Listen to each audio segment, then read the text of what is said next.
Hello दोस्तों, आज हम सब फिर सीडीपी बाल विकास का प्रैक्टिस सेट हल करेंगे जो कि आपकी यह दूसरी क्लास है। अगर आपको सीडीपी ईवीएस का थ्योरी क्लास देखना हो तो डिस्क्रिप्शन में लिंक दिया गया है, उस पर क्लिक करके आप कंप्लीट सीडीपी और ईवीएस का क्लास देख सकते हैं, जो कि यह एक टारगेट बैच चल रहा है जो कि आपके आने वाले एग्जाम सीटेट के लिए बहुत ही महत्वपूर्ण है। आइए हम सब आगे बढ़ते हैं। अब इसकी पीडीएफ के लिए टेलीग्राम चैनल को आप ज्वाइन कर सकते हैं, जो कि लिंक डिस्क्रिप्शन में दिया गया है। इस पर क्लिक करके सभी क्लासों का पीडीएफ आप डाउनलोड कर सकते हैं। पहले हम क्वेश्चन देखते हैं। पहला क्वेश्चन है, क्षेत्र सिद्धांत निम्न में से किस वर्ग का सिद्धांत है? ऑप्शन है संरचनावादियों का, व्यवहारवादियों का, मनोविश्लेषकों का या फिर गेस्टाल्टवादियों का। इसमें जो कि आपका राइट आंसर है ऑप्शन नंबर डी, गेस्टाल्टवादियों का। इसकी हम व्याख्या समझ लेते हैं। अधिगम संबंधी क्षेत्र सिद्धांत लेविन द्वारा प्रतिपादित किया गया था। किसके द्वारा? लेविन द्वारा। अधिगम का सिद्धांत। लेविन एक गेस्टाल्टवादी मनोवैज्ञानिक है। कैसे मनोवैज्ञानिक है? गेस्टाल्टवादी हैं। लेविन का क्षेत्र सिद्धांत सामान्य शब्दावली में यह कहता है कि मानव व्यवहार व्यक्ति और वातावरण दोनों का प्रतिफल है। नेक्स्ट क्वेश्चन देखते हैं। बैटरी का प्रयोग निम्न में से किसके मापन हेतु किया जाता है? ऑप्शन है रुचि, व्यक्तित्व, बुद्धि या फिर अक्षमता। इसमें जो कि आपका राइट आंसर है ऑप्शन नंबर सी, बुद्धि। बुद्धि भाटिया बैटरी बुद्धि मापने के लिए प्रयोग किया जाता था। भाटिया द्वारा भारत में बुद्धि परीक्षण का निर्माण किया गया था।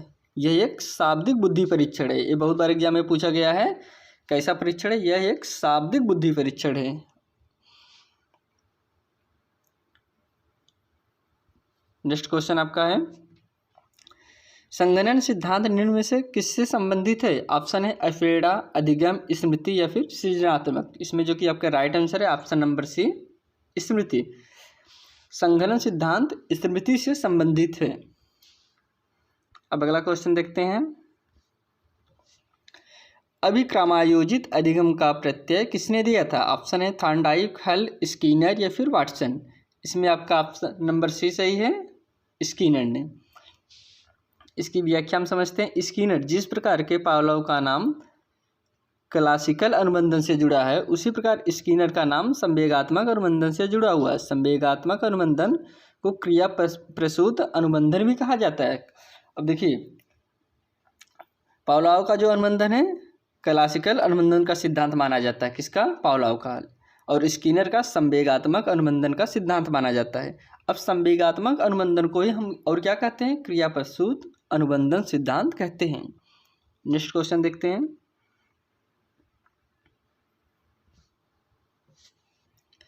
व्यवहारिक क्षमताओं में वह सापेक्ष अस्थायी परिवर्तन जो कि प्रचलित अभ्यास का परिणाम होता है, उसे क्या कहते हैं? ऑप्शन है अफेड़ा, अधिगम, अभिवृत्ति या फिर अभिक्षमता। इसमें जो कि आपका राइट आंसर है ऑप्शन नंबर बी, अधिगम।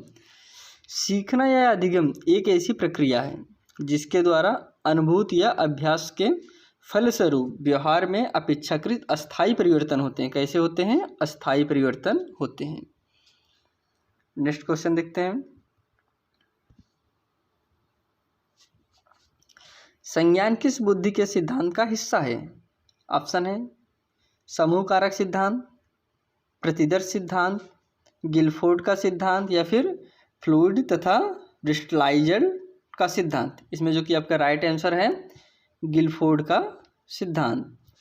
इसकी व्याख्या समझते हैं। गिलफोर्ड का सिद्धांत, गिलफोर्ड 1907 का विचार का बुद्धि के सभी तत्वों को 3 विमाओं में सुसंगठित किया जा सकता है। ये 3 विमाएँ कौन कौन सी हैं? संक्रिय हैं, विषय वस्तु हैं और है उत्पादन है।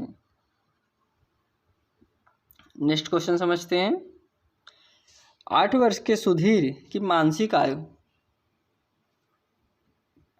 10 वर्ष है।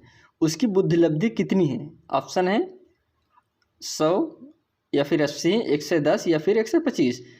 इसमें जो कि आपका राइट आंसर है ऑप्शन नंबर डी, 125। अभी देखिए, बुद्धिलब्धि निकालने का सूत्र क्या है? बुद्धिलब्धि बराबर मानसिक आयु बटे वास्तविक आयु गुणे 100। देखिए, मानसिका कितना है इसकी 10 वर्ष है, सुधीर की ऊपर 10 रहेगा। फिर वास्तविका कितना है, वास्तविका उसकी 8 वर्ष है और गुणे हम 100 कर देंगे। आंसर आपका क्या आएगा 1 से 25 आएगा। यही सूत्र जो है आपकी बुद्धिलब्धि निकालने का सूत्र है। आगे हम बढ़ते हैं, अगला क्वेश्चन देखते हैं। समय कौन सा सिद्धांत इस विचार को मानता है कि संवेगात्मक अनुभव संवेगात्मक व्यवहार पर आधारित है? ऑप्शन है पहला हाइपोटोलासिक सिद्धांत, जेम्स लैंगिक सिद्धांत, सब्रियता सिद्धांत या फिर अल्फ्रेडा सिद्धांत। इसमें आपका राइट आंसर है option number B, James Lange सिद्धांत। इसकी हम व्याख्या समझते हैं। जेम्स लैंग का सिद्धांत के अनुसार पहले संवेगात्मक व्यवहार होता है। क्या कौन सा व्यवहार होता है? संवेगात्मक व्यवहार होता है और तब संवेगात्मक अनुभूति होती है। पहले संवेगात्मक व्यवहार होता है, फिर संवेगात्मक अनुभूति होती है। अब इसको हम उदाहरण के जरिए समझते हैं। यदि व्यक्ति बाघ या भालू को देखकर नहीं भागता है तो उसमें डर की अनुभूति नहीं होती है। अतः संवेगात्मक अनुभूति संवेगात्मक व्यवहार जैसे जेम्स लैंग सिद्धांत पर आधारित है। अगला क्वेश्चन देखते हैं।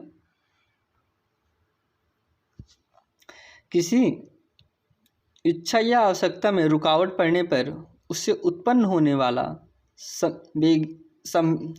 संवेगिक तनाव कहलाता है। ऑप्शन है कुंठा, द्वंद्व या फिर चिंता या फिर तनाव।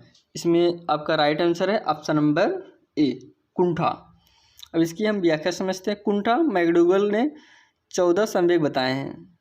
मैकडूगल ने कितने संवेग बताए हैं? 14 संवेग बताए हैं। किसी इच्छा की पूर्ति न होना कुंठा संवेग की उत्पत्ति होती है। अब किसी की इच्छा, अगर इच्छा कोई कुछ भी इच्छा है उसकी पूर्ति नहीं हो रही है तो यह कुंठा ही है ना, कि हाँ उसकी इच्छा नहीं पूर्ति हो रही है।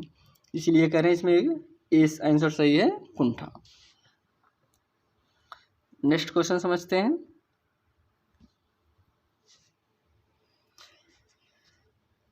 कोहलरबर्ग का सिद्धांत निम्न में से किस विकास से संबंधित है? ऑप्शन है सामाजिक विकास, भाषा विकास, नैतिक विकास या फिर शारीरिक विकास। इसमें आपका राइट आंसर है ऑप्शन नंबर सी, नैतिक विकास। नैतिक विकास कोहलबर्ग ने सामाजिक परिप्रेक्ष्य अर्थात समाज से अपने संबंधों के बारे में व्यक्तिगत दृष्टिकोण पर बल दिया है। कोहलबर्ग का तर्क है कि नैतिक विकास संज्ञानात्मक विकास का समानांतर चलता है, परंतु उसके लिए आवश्यक शर्त नहीं है। नेक्स्ट क्वेश्चन देखते हैं। थॉर्नडाइक का सिद्धांत निम्न में से कौन सी श्रेणी में आता है? ऑप्शन है पहला संज्ञानात्मक सिद्धांत, अगला है व्यवहारात्मक सिद्धांत, मनोविश्लेषणात्मक सिद्धांत या फिर इनमें से कोई नहीं। इसमें कि आपका राइट आंसर है ऑप्शन नंबर बी, व्यवहारात्मक सिद्धांत। इसकी हम व्याख्या समझते हैं। थॉर्नडाइक एक जाने माने व्यवहारवादी हैं। कैसे हैं? जाने माने व्यवहारवादी हैं। अतः उन्होंने सीखने की व्याख्या व्यवहारवादी सिद्धांत के अनुकूल की है। थॉर्नडाइक ने प्रयास में त्रुटि नामक सीखने का सिद्धांत दिया है, जिसका प्रयोग बिल्ली के ऊपर उन्होंने किया था। कौन किया था? थॉर्नडाइक ने। देखिए इसमें दो चीज़ें आपके लिए बहुत ही महत्वपूर्ण हैं। थॉर्नडाइक का जो कि सिद्धांत कौन सा है? प्रयास में त्रुटि है। और इन्होंने अपना प्रयोग किस पर किया था? किस जानवर पर किया था? बिल्ली पर किया था। कौन की? थॉर्नडाइक ने अपना प्रयोग बिल्ली पर किया था। अगला क्वेश्चन देखते हैं।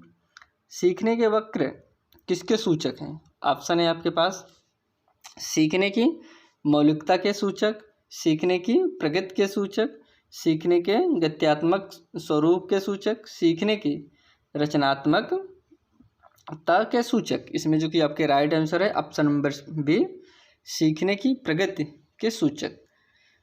अब इसकी हम व्याख्या समझते हैं। सीखने के वक्र सीखने की प्रगति का सूचक है, क्योंकि सीखने की मौलिकता, गत्यात्मकता एवं रचनात्मकता, सृजनात्मकता कार्यों से संबंधित है। बाकी सब कार्यों से संबंधित है, एक यही ऑप्शन है जो कि सीखने से संबंधित है। अतः सीखने के वक्र सीखने की प्रगति का सूचक है। अगला क्वेश्चन देखते हैं हम सब। व्यक्तित्व का सामाजिक अधिगम सिद्धांत किसने दिया था? ऑप्शन है डायलॉड और मिलर, बंडूरा व वाल्टर, या फिर कार्ल रोजर्स, या फिर यूंग। इसमें कि आपका राइट आंसर है ऑप्शन नंबर बी, बंडूरा और वाल्टर। बंडूरा और वाल्टर व्यक्तित्व का सामाजिक अधिगम सिद्धांत बंडूरा और वाल्टर द्वारा 1900 कितने में दिया गया था? 77 में दिया गया था। अगला क्वेश्चन है,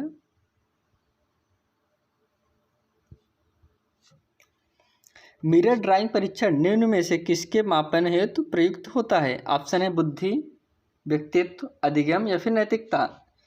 इसमें जो कि आपका राइट आंसर है अधिगम। मिरर ड्राइंग परीक्षण अधिगम या सीखने के मापन हेतु प्रयुक्त होता है। नेक्स्ट क्वेश्चन देखते हैं हम सब। केंद्रीय प्रवृत्ति का एक माप है क्या? कौन? ऑप्शन आपके पास है माध्यिक, प्रसार क्षेत्र, औसत विचलन, या फिर मानक विचलन। इसमें जो कि आपके राइट आंसर है माध्यिक। अब इसकी व्याख्या हम समझते हैं। माध्यिक केंद्रीय प्रवृत्ति एक सांख्यिकी विधि है जिसके द्वारा स्कोर के केंद्रीय प्रवृत्ति की माप की जाती है। इसके अंतर्गत मध्य माध्यिका बहुलक आते हैं। नेक्स्ट क्वेश्चन है, निम्न में से कौन शेष से भिन्न है? ऑप्शन है 16 PF, TAT, cloud picture test, या फिर ड्रा ए मैन टेस्ट। इसमें जो कि आपका राइट आंसर है ऑप्शन नंबर है 60 PF।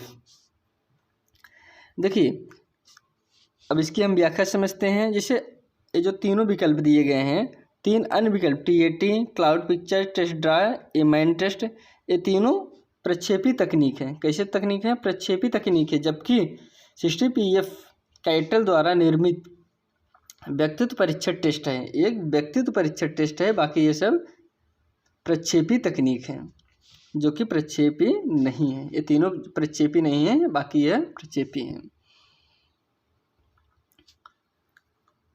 अब नेक्स्ट हम समझते हैं विकासात्मक कार्य। नेक्स्ट क्वेश्चन है, विकासात्मक कार्य के प्रत्यय के प्रतिपादक थे। ऑप्शन पहला है हाइविघर्स्ट, हॉलिंगवर्थ, जीन पियाजे, या फिर हाल। इसमें जो कि आपका राइट आंसर है ऑप्शन नंबर ए, हाइविघर्स्ट। इसकी व्याख्या हम समझते हैं। विकासात्मक कार्य के प्रत्यय के प्रतिपादक अमेरिका के शिकागो यूनिवर्सिटी के प्रोफेसर रॉबर्ट हाइविघर्स्ट थे। नेक्स्ट क्वेश्चन है, सृजनशीलता की पहचान है किसने सृजनात्मक चिंतन परीक्षण का निर्माण किया? ऑप्शन है टोरेंस, मेरीफील्ड, कोल ए ब्रुस, या फिर केंट। इसमें जो कि आपका राइट आंसर है टोरेंस। इसकी व्याख्या हम समझते हैं। टोरेंस सृजनात्मक चिंतन परीक्षण का निर्माण टोरेंस द्वारा 1971 में किया गया, जिसका अत्यधिक व्यापक प्रयोग किया गया। नेक्स्ट क्वेश्चन समझते हैं हम सब। अधिगम के प्राथमिक नियमों में से एक है। ऑप्शन है प्रभाव का नियम, आवृत्ति का नियम, समानता का नियम, या फिर सहचरी अंतरण का नियम। इसमें जो कि आपका राइट आंसर है प्रभाव का नियम। अब व्याख्या हम समझते हैं। प्रभाव का नियम अधिगम के 3 प्राथमिक नियम थॉर्नडाइक द्वारा दिए गए थे, जिनमें तत्परता का नियम, प्रभाव का नियम, अभ्यास का नियम था। नेक्स्ट है, निम्न में से किसमें अन्वेषण के ऊर्ध्वा उपागम का उपयोग किया जाता है? ऑप्शन है प्रयोगीकरण, केस अध्ययन, सर्वेक्षण, या फिर अंतर्दर्शन। इसमें जो कि आपका राइट आंसर है ऑप्शन नंबर बी, केस अध्ययन। केस अध्ययन ऊर्ध्वा उपागम का प्रयोग में किया जाता है। किसमें किया जाता है? ऊर्ध्वा उपागम का प्रयोग किया जाता है। अब इसी के साथ दोस्तों हम यह सेशन यहीं समाप्त करते हैं। आपसे फिर मिलते हैं अगले वीडियो में। तब तक के लिए धन्यवाद।